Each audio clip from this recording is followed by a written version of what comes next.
ultimately, I it's about time that a major social media platform finally started charging users to use their service, because I think a lot of people have gotten too used to social media being free, and as a result, they don't understand that Twitter isn't free, and even Facebook and social media, Instagram, because the way that Twitter in this case, getting their money's worth is advertising.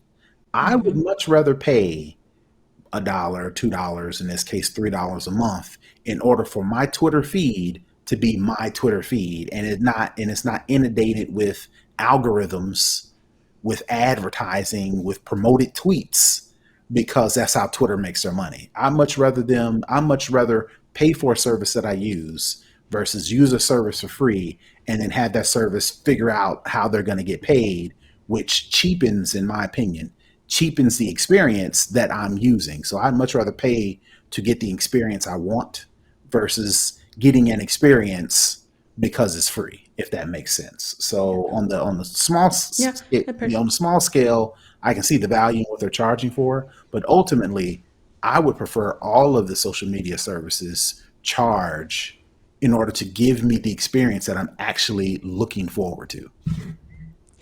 I have to say, Instagram is the worst with this latest update because one, it's always these promoted tweets, and the latest thing that they're doing, they weave in other people's accounts with their feed. You're like, who is this person? I don't follow them, but it's suggested accounts based on other people you follow. And I'm like, I don't know who this is. I don't want Yep. this.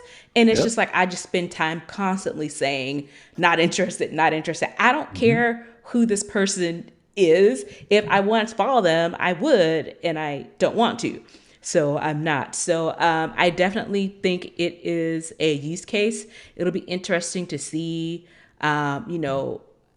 how people kind of go over or the discourse on the conversation because people are like, Folks I'm ain't not gonna paying like it. for it. I got it free. Yeah. Right. Until they get it and they get over there and they see how much better their Twitter experience is and they're like, oh, I should do Well, this a long time we ago. shall see. The jury's out, right? Yeah. Because Yeah. We exactly don't what you know. just said.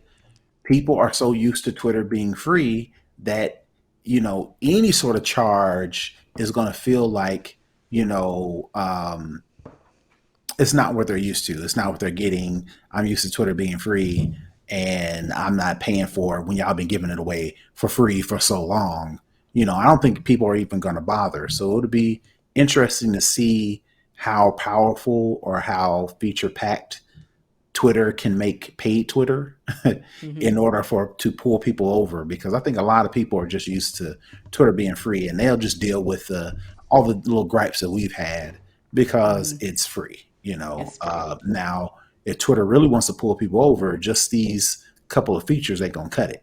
They're gonna have to do a whole lot. They're gonna have to promote to say, hey, get your timeline back. Less Mm-hmm. algorithms, less ads, less Yeah. this, more that. Before people move Yeah. over. But this is definitely a good start. Yeah.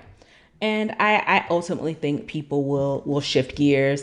And unfortunately, I think Twitter will find a way to capitalize off that once people start moving over. Because at the end of the day, even though it is $2.99 a month, I don't think that's nearly enough from probably what they're making from advertisers. So, I don't know. Yeah. We'll see.